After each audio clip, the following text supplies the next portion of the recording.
In choosing Barack Obama as the 44th president, the United States took an epic leap beyond its heritage of slavery towards healing racial tensions. As he stood on the stage in Denver, Obama was on the edge of a previously unimaginable triumph over centuries of racism. On Election Day 2008, voters spoke of history and hope. This is history.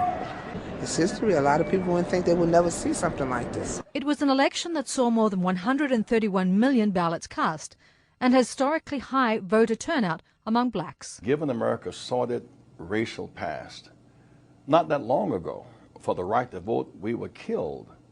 And now you see people crossing those lines to vote for someone who is African American. Obama, the son of a white woman from Kansas and a black man from Kenya, will be taking residence in the White House, which itself was built by slaves. In Washington, D.C., President Abraham Lincoln signed a bill ending slavery in 1862, some 8.5 months before Lincoln issued his Emancipation Proclamation. The proclamation did not automatically grant freedom, and life remained very difficult for the former slaves and their descendants in the decades that followed.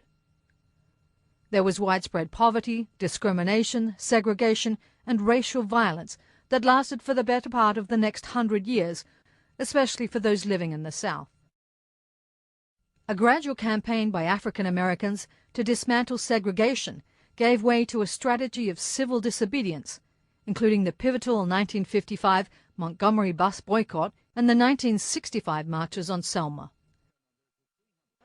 A new generation of black leaders emerged into prominence, including the Reverend Martin Luther King Jr. Mississippi is a state that has consistently resisted any move to rid itself of racism.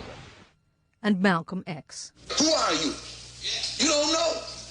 Don't tell me Negro, that's nothing.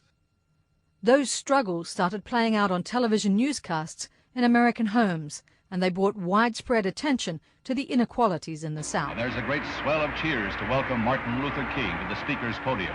Nearly 100 years after the post-Civil War 15th Amendment of the U.S. Constitution granted blacks the right to vote, was it fully realized with the 1965 Voting Rights Act.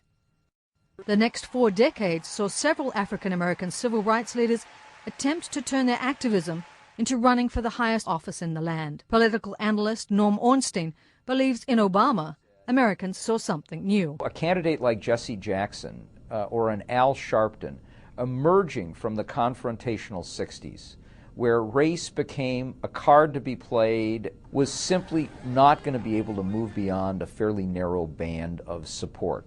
We have gone from having African Americans who were presidential candidates to having a presidential candidate who happened to be African American. In Denver, Obama himself paid tribute to Martin Luther King Jr. That 45 years ago today brought Americans from every corner of this land to stand together on a mall in Washington before Lincoln's memorial and hear a young preacher from Georgia speak of his dream.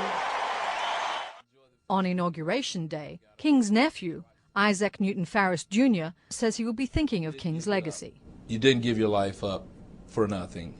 You know, we are making serious progress towards the realization of your dream.